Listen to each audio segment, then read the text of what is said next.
Welcome to One Up Fantasy, helping you one up the fantasy football competition. For the latest in Chicago sports news, visit ChiCitySports.com. And now, here are the hosts of One Up Fantasy, Stephen Johnson and Chris Jackle. Kaboom!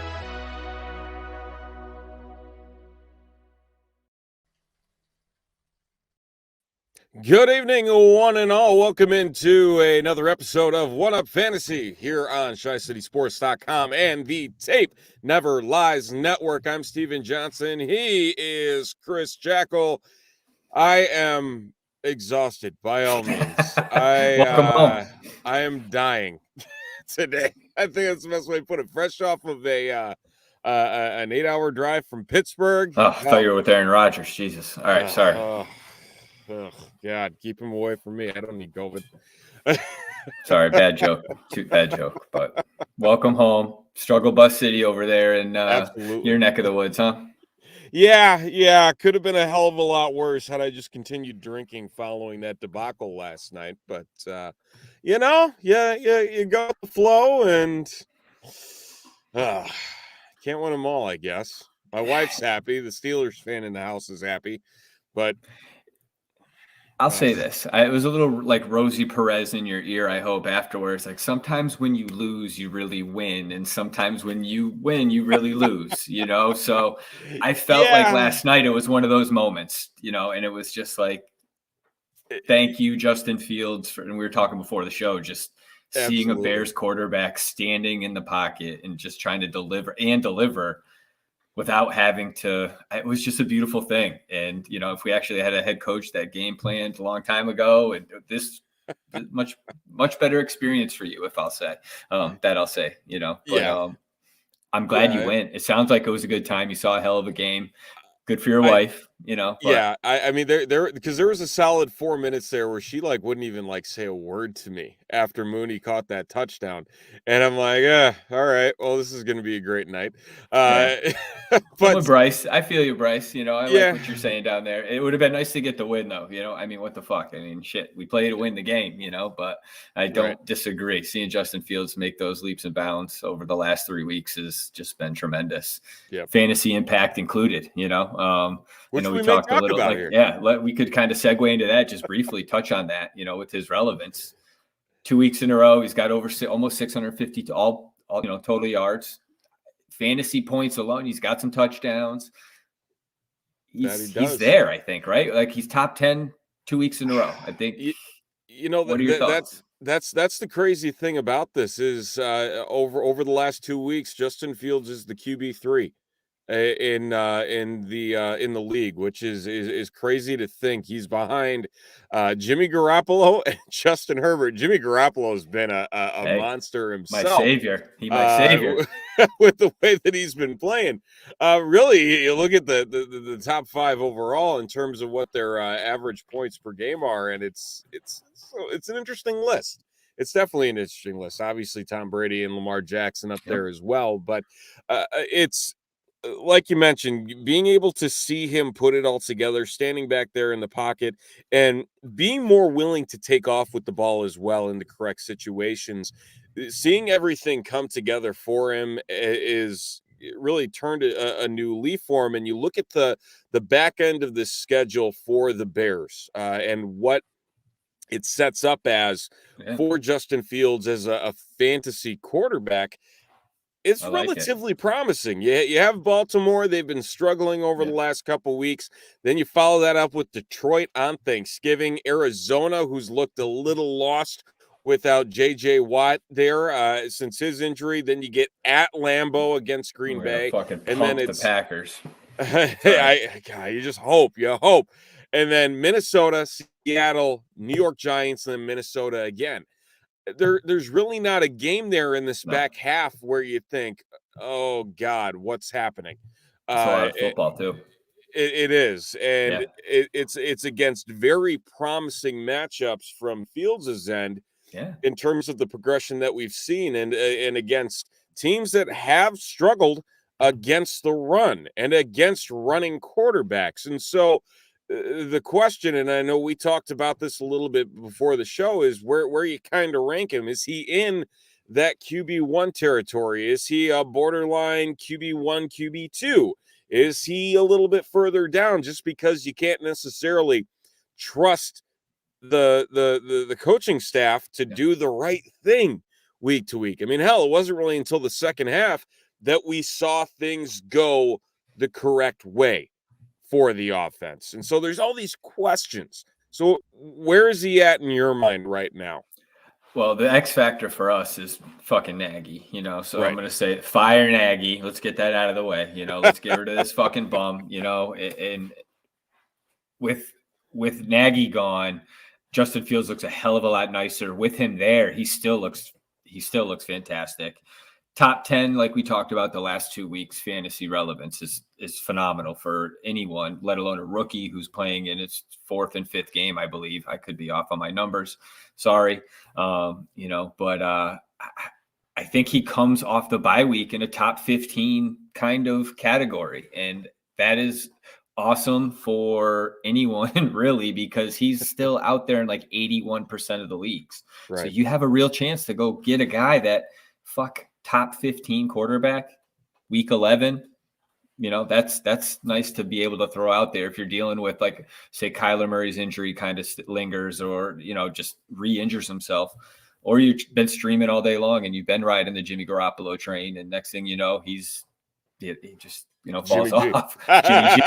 There's a stiff wind in San Francisco off the bay and he sprains his fucking ankle. And next thing you know, you got Trey Lance back out there. But I think he's top 15. How about yourself? I know, I think from the rushing upside alone, you can definitely put him into that territory. You see it with Jalen Hurts in Philadelphia, where he does not bring much to the table in terms of the passing game. But as long as he continues to pile up the rushing yards, what's stopping him from putting up top 10 weeks, week after week, if they allow him to run the ball? And that's the biggest question, is will they allow him to continue running the ball? And I think there is that realization from the coaching perspective that, yeah, they need to get him to run the ball, because not only is it opening things up for the passing game, but defenses are on their heels. You see it. And you see it rather consistently. We saw it last night consistently, where they started to back off a little bit because he was finding the open men. And I think another guy, and we might talk about him a little bit later here as well, it really benefited Cole Kmet, because it didn't necessarily allow the linebacker to sit back on Kmet down the middle of the field. You had to keep an eye on Fields. And so it opens up a new avenue for the Bears offense that they need to utilize. They can't be afraid of sitting here and saying this, he needs to be a passer first. Like, no, that's not Justin Fields' game. That's not what made him so successful at Ohio State. But the rushing upside, you just have to unlock it week after week. And if you can do that, I think he has the top 10 potential every week the rest of the season. The problem is we got fucking Matt Nagy, man. And with him there, there's no faith. And I hate to say it that way. And I'm not trying to be a, party pooper. Debbie Downer. It's frustrating as all hell, because, I'm not trying to, Greg Braggs, if, he's been pounding the pavement, since, if he got the preseason reps, we'd be it's mind numbing to think that we even had this debate that early on, seeing what we saw last night, even the week before, and even flashes when he just got out there. It's just frustrating. And we got these two fucking assholes running the show here. And it's like, go fuck yourselves, dude. I'm sorry. But as I give the finger, about, you can't even see me doing it, but there you go, but oh my God. But all of that being said, we have a quarterback in Chicago, but also based for our show, fantasy relevance is there. And it's nice to be a fan, being able to get them on your squad now, week 10, waiver claim, fab, whatever you got to do. I try to lock them up if you're not sitting pretty, if you're not comfortable with your quarterback situation. You got tons of buys coming up, and I think, we got guys on buys this week. There's some good teams on buys. You may need a guy. And so I think, just to think, you got the Bears obviously on a buy, Burrow, who do we got? Houston. Those quarterbacks don't matter. And you got, David Jones or Mr. Johnson out there. But so you may need somebody. But week 11, week 12, and week 13, there's some other strong quarterbacks that are on buys. And that's the other thing too, is a lot of guys might sit here and say, well, he's on a bye this week, I don't need to prioritize him as an option. I mean, Sam Darnold's going to be out for a while, and there's still, for whatever reason, a lot of people rostering Sam Darnold, even though he hasn't been relevant. If you have him on your roster, Justin Fields is a great alternative to adding that backup quarterback spot. I mean, again, looking at these roster numbers, he's got a 26% in Yahoo and a 19% on ESPN. Like, he's probably available in your league. People will be overpaying for sure, right, Steve? Yep. Absolutely.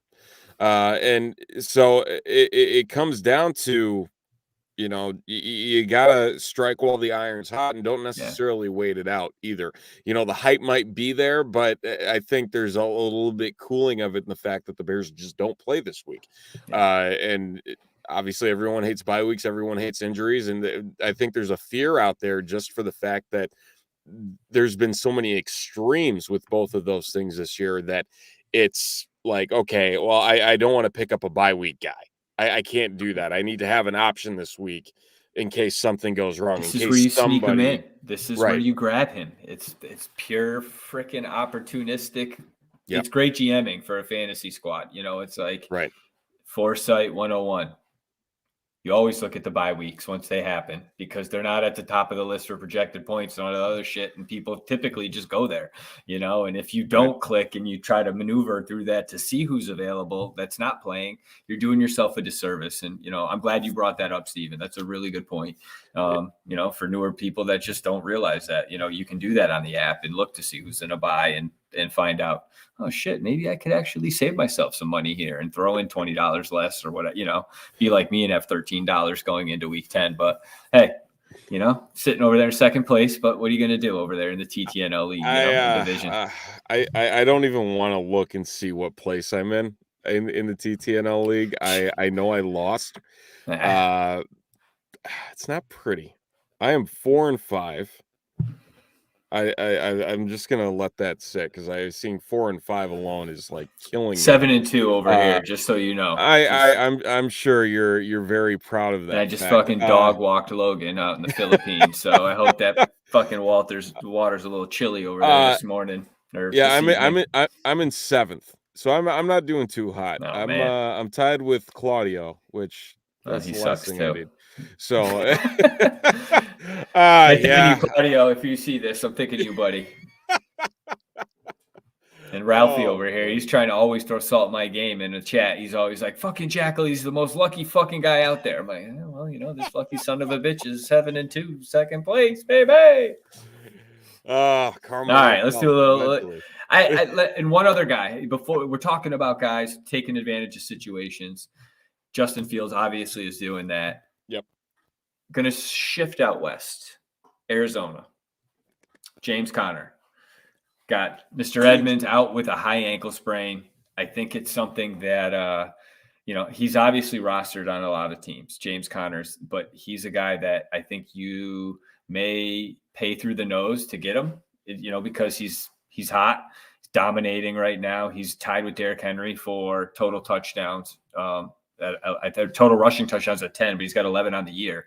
I think he's a guy that if you have him on your team, you definitely stepped in it, because he, in a good way, because he is definitely balling out. Last week, 21 carries, 96 yards, 2 tuds, and then he had the 5 catches for 77 yards and another score.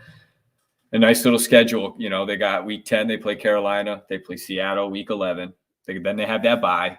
And you may see Edmonds come back week 13, but they're saying he may be out for multiple games. And I like Conner. He's 26.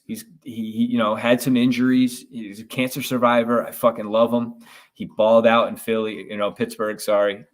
And he is a guy that I think is someone to really keep a lookout for. He's a sell high guy too. If you have him and you need somebody and need something else, he's a piece that you could definitely put together in a package and go get a player that you really want, because he's somebody that is, he's going to put up points for the next 4 or 5 weeks. Yeah, I mean, I don't even know if I would necessarily want to trade him, just for those reasons that you outlined. I mean, you talk about a high ankle sprain. If it's severe enough, I mean, we could be talking upwards of 6 weeks, and in that reality, that gets you into the playoffs for fantasy. And a lot of people forget just how good James Conner was at catching the ball out of the backfield as well. That Edmonds was always the guy in this offense that was set up for that role. But looking back to his Pittsburgh days, in 2018, he had 55 catches. 2019, he had 34 catches in 10 games. And then he had 35 catches in 13 games last year. He's 100% this year, 10 for 10. Yeah, I mean, he if he gets more involved and he gets back to that role, which honestly, the Cardinals offense is set up for that type of back. Absolutely. That great point. Conner fits, honestly, to a T. He fits. And it's nice to see him get that opportunity, because really, prior to this injury with Edmonds on Sunday, he was a very touchdown-dependent guy. And he's had 6 touchdowns in his last 3 weeks. And so that's obviously been a plus there. But now we get the yards. And like you mentioned, the schedule coming up, combining those two things. And again, this is a guy that was a second, third-round pick when he was with Pittsburgh in his heyday back in 2018. So the opportunity is there for him to recollect that upside with this situation that's in front of him, because Eno Benjamin is not going to be a guy that's going to steal significant carries away from James Conner. I hate that hype right now, too. I feel that's just like some clickbait material. I've seen people put that out. I'm like, you really, have you watched what fucking he's done the last 3 weeks? I mean, what do we, come on. He's clearly the bell cow out there in Arizona. Yep. They know what they have. Shanahan, or not Shanahan, what the fuck's his name? Help me out, the coach there with the nice drug dealer. Cliff Kingsbury. Thank you. Clint Kingsbury. He's with the drug den out in his draft house. They showed it was like, Jesus Christ, he's running kilos out of there. But they know when they have a good thing out there. They have a good combination. It sounds like D-Hop and Murray are both healthy. They went from out to questionable today. My app was blowing up saying, "Oh, they're back." This, that, and the third. So hey, good for me. They're back. Come on, they're back. They're not going to. That's why they didn't play last week, so they could be ready for this matchup. I think they have coming up here. It's Carolina. It's a game they have to win. They have to win. Damn good. Colt McCoy did pretty damn good. I'll give him that. All right, whatever. I'll give him that. With that. Conner is a guy I would definitely keep an eye out. People may want to try to move him because of the fact people are looking to sell high. You could try to go get him, or like Steven said, hold on to him and utilize that skill set for your fantasy roster, flex, whatever you need. And now you have 3 solid backs instead of 2, and that's a great problem to have. So that's a good call, man. I do agree with you there. And for whatever reason, he's still on the waiver in 18% of ESPN leagues. I don't understand why, but it should be near 95 to 100 when it's all said and done. Obviously, there's those 4 to 16. He's available in 8% in Yahoo. I'm looking. I have on the one roster that I have him 8%. I'm trying to see when I drafted him, because that was a guy that I was like super. It's like. Now you want to realize, when did you pick him up? It's it's a 12-team league, but it's nice to have. I shouldn't be doing it while we do all this, roses right now. All roses right now. Oh, here we go. I got it. So let's transition over here. We're gonna hop into waiver wires before we get to the starts and sits, our glitches and cheat codes of the week. Again, 8.8. Some very interesting opportunities on the waiver wire this week after some blow-up games. A couple of guys that we've talked about in the past, some newer names that are making their impact known in either this last week or last couple weeks. So let's run right down the gamut. I know that Justin Fields at quarterback was one name that I think we're both very high on, and he's available just about anywhere. when it comes to the percentages across both Yahoo and ESPN. Is there another quarterback name aside from Justin Fields that is intriguing to you You to know, pick up this week? you brought him up earlier. Jimmy Garoppolo, rostered in only 28% of the leagues. It's surprising to me when I saw that number. But then again, I picked him up Sunday at 12:45 when I was deciding between him, Teddy Bridgewater, and one other quarterback to play for Murray in the one league, And so, yeah, he's out there. He's a guy that I wouldn't be saying he's facing the Rams in week 10. He's just done a pretty good job. At least 23 points in the last two outings. Versus the Bears and the Cardinals. He's got George Kittle back. Damn, that really made my screen change color. That was wild. But he's got Kittle back. He clearly has that connection with Samuel. Even Brandon Ayuk is starting to come together, and he's a guy that's another waiver player I think you should try to target who is out there, and we can get to him when we get to receivers. But Garoppolo is a guy that I think you may want to try to, if you're streaming quarterbacks or you're in a similar situation with whether it's COVID Cowboy or what have you,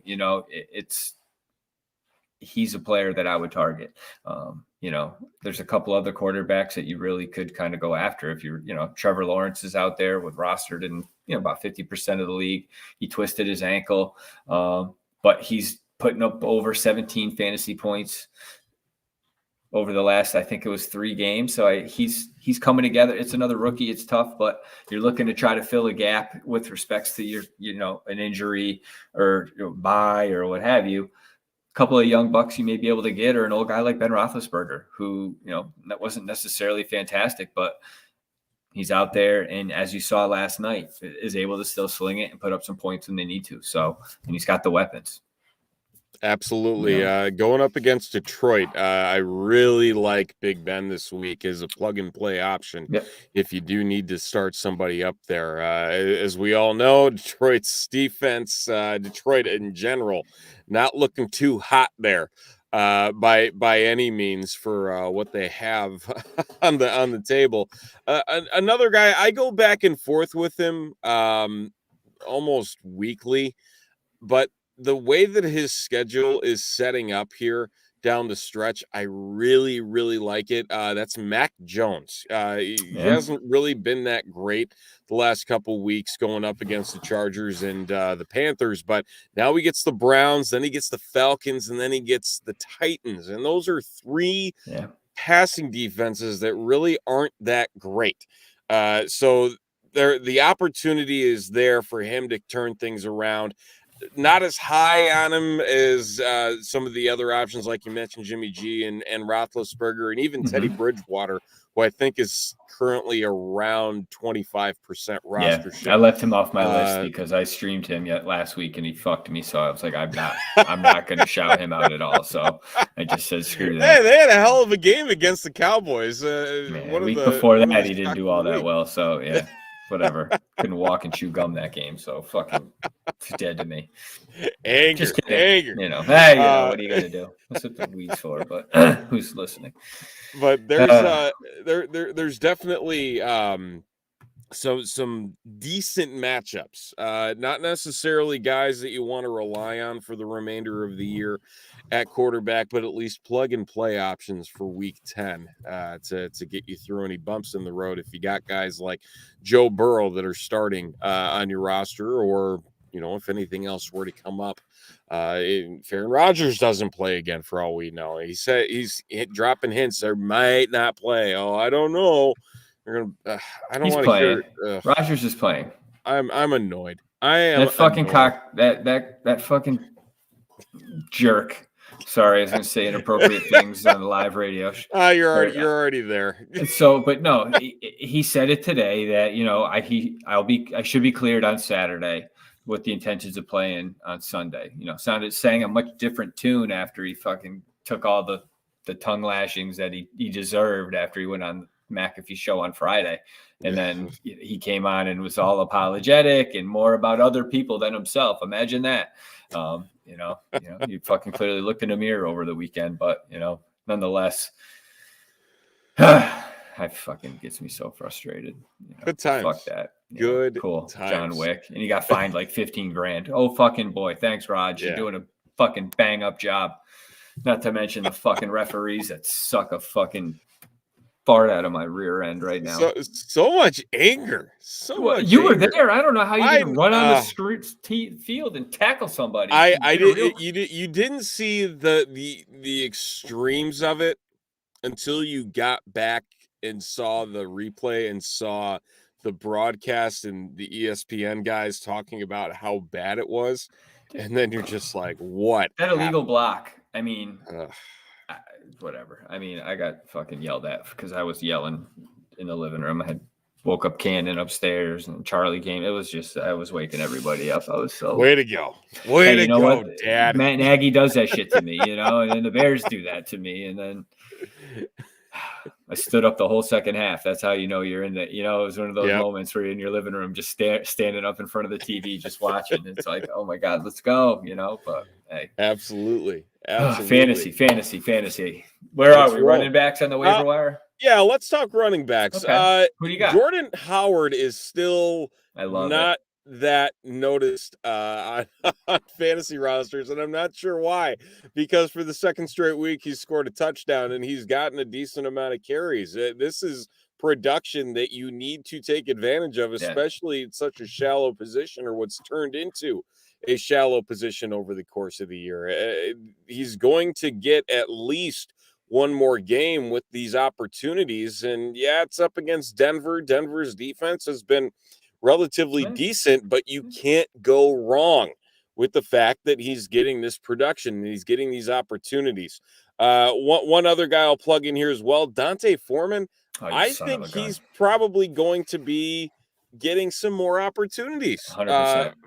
For the Titans here. He looked the best out of all of their running backs, all of their options, including Adrian Peterson, even though he vultured that touchdown at the end of the game. I mean, he looked solid. I want to see more out of Dante Foreman. Even during his time when he was drafted to the Texans, he was showing promise, and then he decided to be a moron and get into legal trouble, and then he got cut. And then he floated around with the Colts, and now he's here with the Titans. The accountability, I think, is there now, and the opportunity is definitely there now because the Titans are in a prime position to still make the playoffs.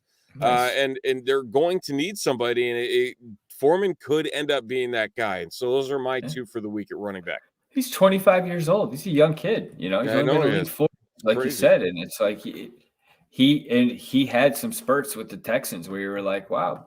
He's a guy, he could do something, spelling David Johnson or whoever it was when he got hurt. Not David Johnson, Andre, the running back there, their top back. I forget. Miller. Not Andre Miller. It's regards. Oh, Jesus. Lamar Miller. Thank you very much. All right. So, I mean, that's 4 years ago. So he was a rookie back then, but I got a couple guys for you, and I like your choices. Jordan Howard. It's nice to just say that name. Makes Phil happy. It makes Phil happy too. Speaking of Phil, we're on it. TTNL family will be live tomorrow night at 8:30 Eastern. We have some special guests lined up for you, so please tune on YouTube or any streaming platform to check us out. Not us, but them, as I'll be in the background getting made fun of. But hey, what are you going to do? It's a weekly thing. Yes. My two running backs, though, I like Devonta Freeman in Baltimore. Rostered right now in about 65% of the league. So if he's a guy, he's still out there. I think he's somebody you can get. He's finding pay dirt. He's basically he's getting touches and he's getting in the end zone. And while he may not be, knocking the door down and being a top 10 running back, he's a guy that I think you can look for in an emergency or a pinch where you definitely need a starter because of a bye or an injury, or you're scrambling, do what you have to do. Le'Veon Bell is still available too, but I think he's the guy in Baltimore that is going to be continuing to be their go-to. Everyone else is kind of fallen off. And another guy that I think is kind of a sleeper is over with the yin and to the yang of Michael Carter over with the Jets is Ty Johnson, rostered in 20% of the league.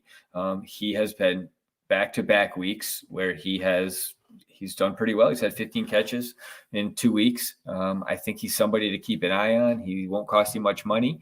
But he will definitely be scooped up. Someone will make a claim on him because he's produced. And with people looking for running backs and points, guys like that don't last long. And that's why he's up on the list for a lot of people. If you look around the intro web trying to find information, you should be here watching so you can get that information. But yeah, those are the two guys on the running back side that I kind of think you could snipe. You took one of my guys, so I had to come up with another one on the fly. I know Johnson's honestly, I believe 4 straight weeks in half PPR leagues in double-digit scoring. So I mean, 4 straight weeks of that. You got to start paying attention to those guys and what they're bringing up here. So really, really do like that one. He's a very sneaky play because I don't think he's really among the top of anybody's radar in terms of bolstering, the back end of that bench if you do need that running back help down the stretch. Yeah. So do like that play as well there. Wide receiver, who we got? Speaking of, I just want to address Paul's question here. Drop 2. I'm dropping Julio Jones, and I'm probably going to drop Christian Kirk. But out of those 4, who are you dropping? Julio, Marvin Jones, Christian Kirk, or Van Jefferson? For those that are just listening. I want to say Julio. I have to cut Julio. He stinks. I can't get behind. I mean, the last couple of games have been bad. They've just been bad, and you think, okay, he'll turn it around, and he just hasn't.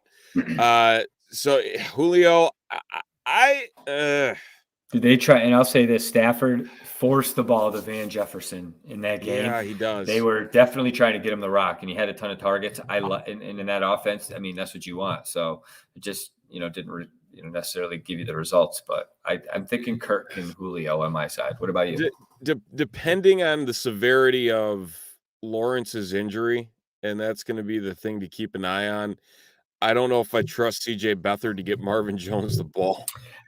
They said he's fine. That's why I brought him up as one of my stream plays for quarterback, is I read that he's going to be all right. He's, that was just a low ankle sprain. He's a gamer, dude. I think if a high ankle sprain, I'd be worried, but. Yeah, I think I have to agree with you on Kirk too. Yeah. Got D-Hop back. But he had such a great game on Sunday.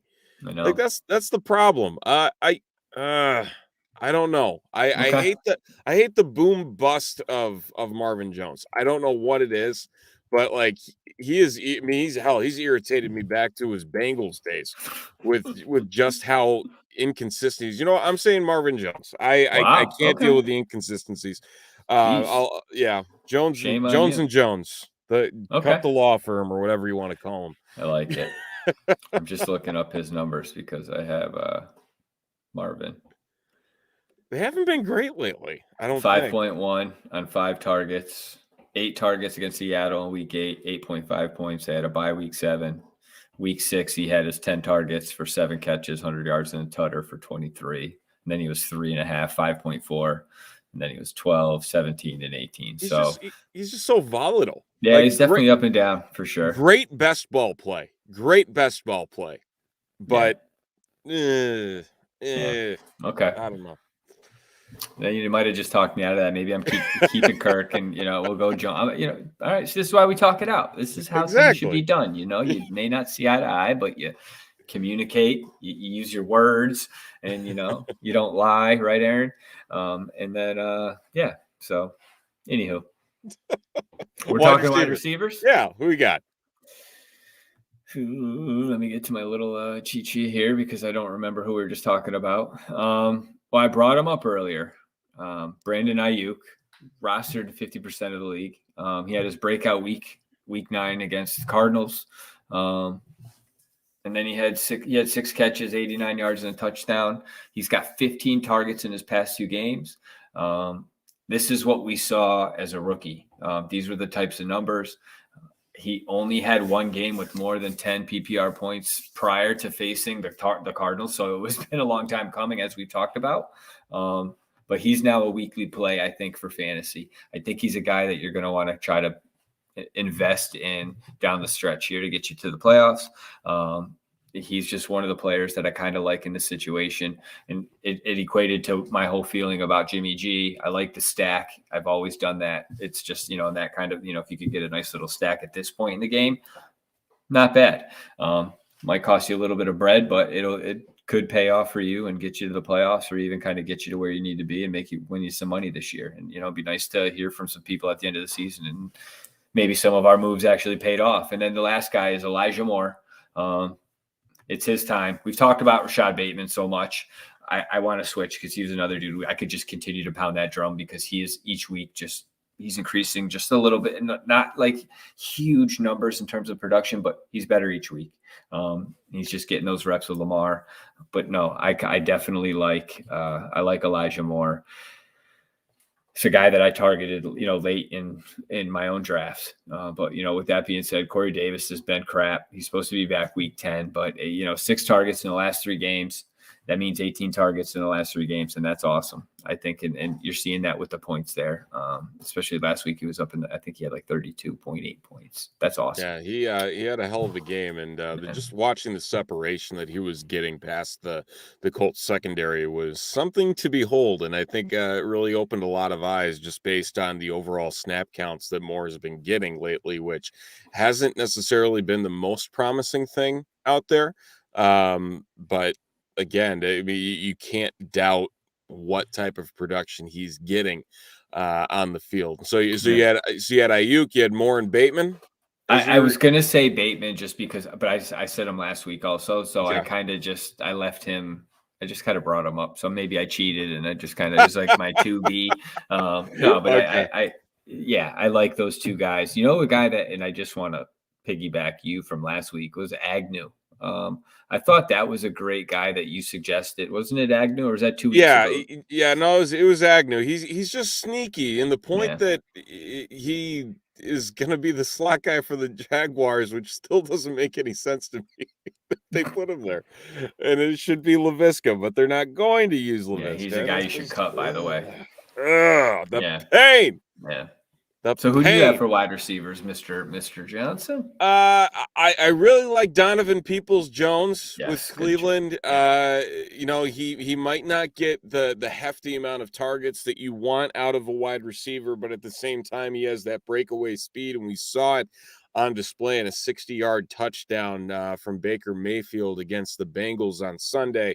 Those opportunities are going to stay there, and apparently Baker can still whip it down the field and get it done. And so there is that opportunity for him to really get things going there. I'm going to throw out a name that has burned people. Week 8 definitely burned with a goose egg, but Russell Gage needs to be rostered. End of story. Needs to be rostered as long as Calvin Ridley is out. He is rostered in just 16% of leagues out there. Came away with a 7 for 64 performance against New Orleans.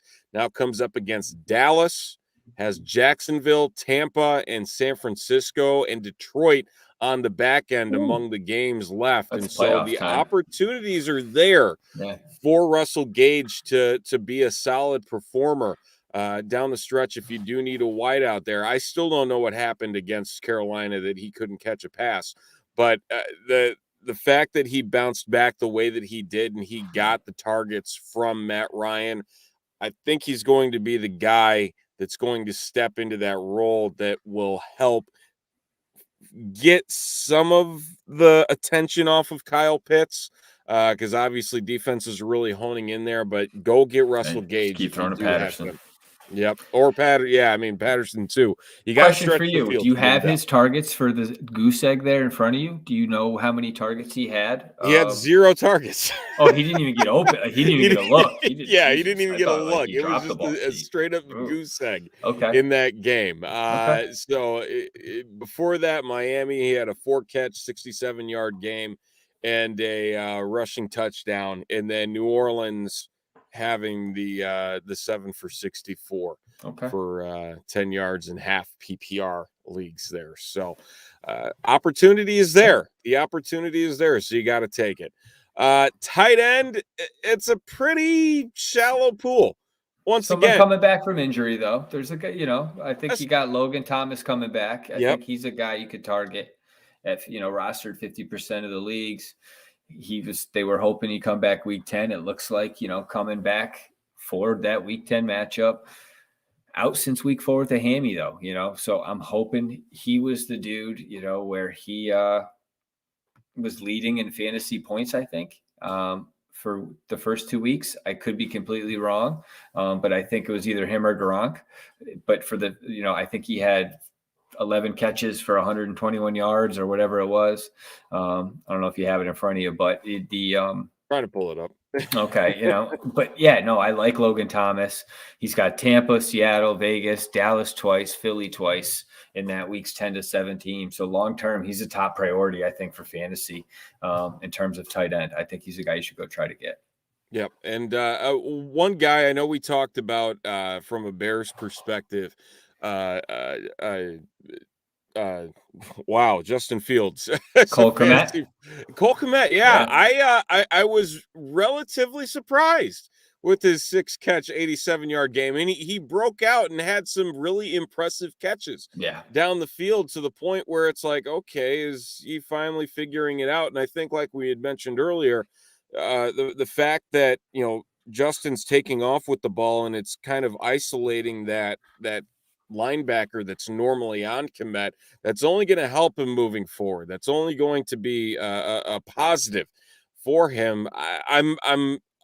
I'm almost there with wanting to trust him and put a roster spot for him. Fields clearly does. I mean, he's somebody he looks to quite often, and I think just from that perspective, I think that's a good point, Stephen. I think Cole is a guy that he was trending last week after that, that little blip on the radar for fantasy relevance. And then after last week, it looked like, hey, just imagine if he had those reps in the, preseason, and all that other, and what he could be doing with Cole and Allen Robinson and the gang. But I think I like your Cole Kmet pick there at tight end. What's he rostered in for leagues here?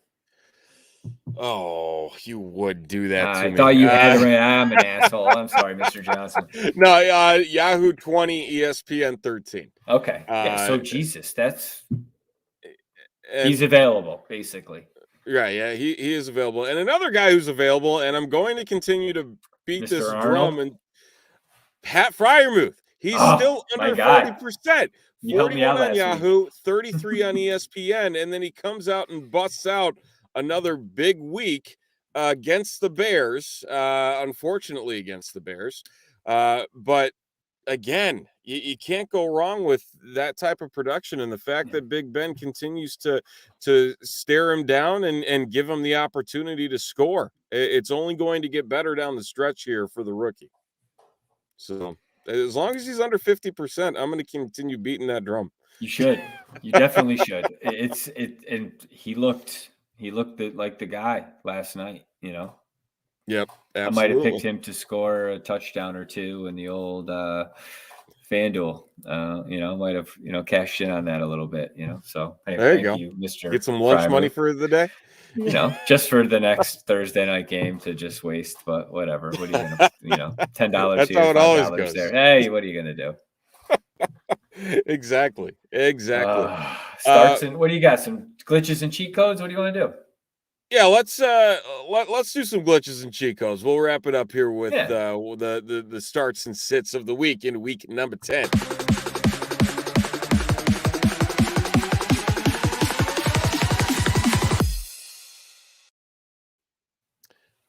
That is right. It is glitches and cheat codes, our version of starts and sits. We'll start at the top and make our way down. We'll start with quarterback. Who you got? Well, we talked about him earlier. A guy that I've been kind of streaming a little bit, Carson Wentz, to start over Teddy Bridgewater. These guys at this point, when we do this too, Stephen, I always try to get these level playing field. I feel like these two are right there. They both throw to the other teams a lot and they still get some fantasy points, but Wentz seems to be doing it at a higher level at this point. He's a guy that I'm looking to start. I like Wentz. He's helped me get some W's in one of my leagues with my high school buddies recently. So it's kind of nice to just make that move and see him do well. So that's my start sit little conundrum at the quarterback spot. And I'm curious to see who you're thinking about. So starting wise, this definitely lies on a game script situation, and really you look at the past and what he had going on in their matchup last year in the playoffs. That he was actually relatively decent. That's Taylor Heineke going up against Tampa Bay this weekend. He had over 300 yards in their playoff matchup and a couple of touchdowns. Relatively the same defense, and obviously we've seen Heineke control games and put up some decent scoring lines against some pretty tough defenses. So I do like the stretch there, especially in DFS as well. If you're looking to save some cash and play elsewhere, that he might be able to put up some decent numbers against the Tampa Bay secondary that's been so with what they've had going on so far this year.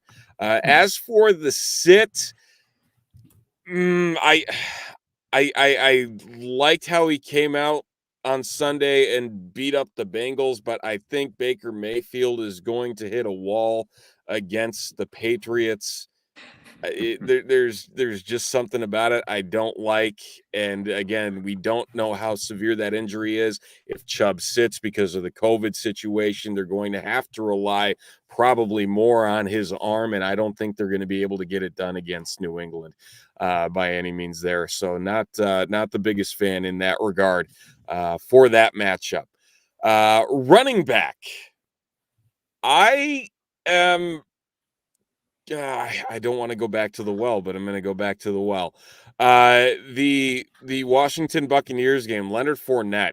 You gotta keep pushing this guy every step of the way with what he has going for him on the field. Like Taylor Heineke is going to be in a position to be passing the ball 24/7. Tampa's going to be running the ball 24/7 because they should get out to a pretty quick lead. And Washington really isn't anything to write home about in terms of their run defense. So really do think that the opportunity is there for him to stack, 15 carries and potentially get north of 100 yards against that Redskins defense that has not stepped up whatsoever this year. As for the sits, I'm going to play a hybrid here. Carlos Hyde or James Robinson. I'm not necessarily sure who's going to be the play there, but depending on if Robinson is back, the Indy defense is nothing you really want to mess with, and especially if the Jacksonville offense continues to flounder like they have, even though they somehow pulled a win out of their ass against the Bills last week. I don't think the opportunity is there for the running game to get going whatsoever with Jacksonville going up against the Colts. All right. Well, I'll make it quick. I think are there any, let me ask you this, any wide receivers that you'd like to start right off, while you have it right in front of you? Oh, just give me your start at wide receiver. Wide receiver. I'll give you a sit. Hunter Renfrow. I like Hunter Renfrow against the Kansas City Chiefs. Okay. That's my start.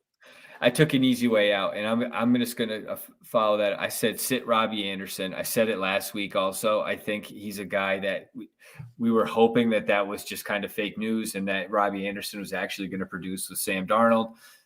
I think it's just they're fucked in Carolina. And I think in regards to DJ Moore is getting the same treatment. So it's not like one guy is benefiting from the other. PJ Walker is no better for either wide receiver. Christian McCaffrey's coming back, so it's going to cut into that production too. My start at wide receiver, though, I like Rashad Bateman. I talk about him all the time. He's a guy that I think is turning into he needed a wide receiver. The Ravens needed a wide receiver too next to Hollywood. I think they got it.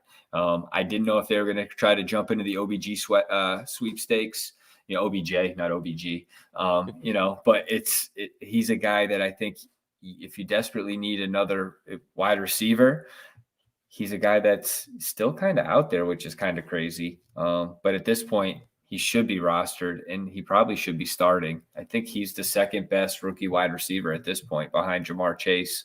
I'm just going to give you real quick my running backs. Start Devin Singletary.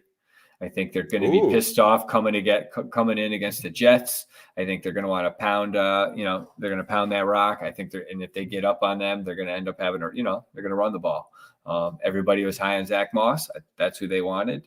But I think Devin Singletary's the play.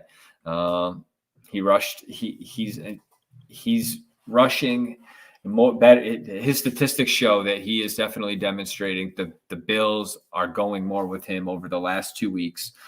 He was splitting snap. He played 48 out of the 67 snaps in week 9, ran 35 routes, which I think is extremely important because it shows that he's not just getting the running game. He's also getting involved in the passing game as well. And then my sit in the running backs is don't take the fool's gold with respects to Mr. McNichols with the Titans.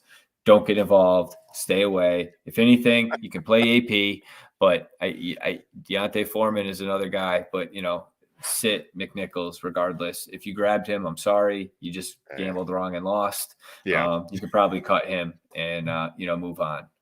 So I kind of rattled off all that shit, so I apologize. But I just kind of trying to get through it. So we can kind of wrap up here. I'll plug a wide receiver sit as well here. That being Cortland Sutton.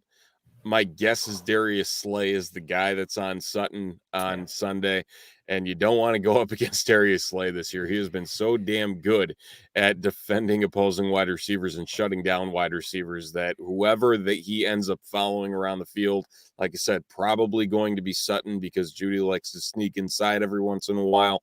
Not going to be a solid play there, and taking off that long ball that the Broncos can try and throw those 50-50 up to Sutton in that game. Tight ends, not a ton that really sticks out to me. Start Pat Freiermuth. How about that? That's a simple one. Yeah. Take the low-hanging fruit. I agree with you there. The other one that I think has the opportunity to turn around as well. Dan Arnold been beating that drum for quite a while as well. Going to be a dump off situation. My guess is the Colts are going to jump out to an early lead, similar to what they did against the Jets last week as well. As far as a sit, I'm not really feeling the Zach Ertz thing anymore. I think that's kind of ran its course with Carolina in terms of fantasy relevancy. So I'm not, and really Carolina's secondary has been pretty solid. So there really isn't much there, I think, that you can rely on unless you're really going for the Hail Mary throw in terms of that position. Yeah, you took my sit. Another guy I guess would maybe be Troutman over in with the Saints, just not putting up the numbers. He had his season week 9. I think it was like 5.9 points. I just kind of stay away. I do like that little Schultz bounce back. Cowboys got a game, they're playing against the Falcons. You could definitely see that, here in week 10. But yeah, there's tight ends though. You can make some money there. There's some players, but this is my guy right here, Patterson. That's my guy. He's taking me. I told you before Henry went down, I made a quick trade, landed him, and he got me a nice W, kept me on top of the standings in one of my leagues. So I'm a big CP fan, just like Matt Nagy was. Yeah, they can't re-sign him. They can't, utilize him properly. That's what they do in Chicago. They utilize players' strengths, right? Killing me, man. Killing me, absolutely. Oh, man. Oh, well. Maybe someday we'll have a coach. Week 10 is here. Week 10 is here, and hopefully we get a little bit of a break from the Bears side of things, focus on the fantasy side of things here for this week until all Beardom continues back in week number 11. But we'll see what happens. There's a lot of unknown now. There's been, again, more injuries, more just chaos, and that's really been the theme of 2021 so far. Oh shit! But Chubb has COVID. He still may be eligible to play on Sunday. Just to throw that out there, another Ernest player. Johnson might want to go grab him. Yep. Just get the the cover there. Because Kareem Hunt is still out on the IR, and speaking of, with Thursday night football coming up, Thursday is also November 11th, which is also Veterans Day.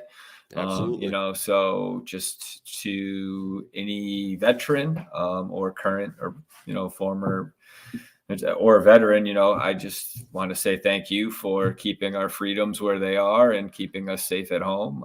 As a family man, I can't be more appreciative for all the sacrifices that the men and women make for our country around the world. So, happy Veterans Day, and here's to you. Couldn't have said it any better myself, man. You got the words there. Yeah, I'm trying here. You got the stats, I got the words. It's a good combination, Mr. Johnson. Perfecto. Yes, sir. All right, well, that's going to do it here for this week on One Up Fantasy. Again, salute all the veterans out there in this Veterans Day coming up in just a couple of days. Enjoy the week. Enjoy the weekend of football. Hopefully all of your fantasy teams win. Unless you're playing one of us, then no. Just no.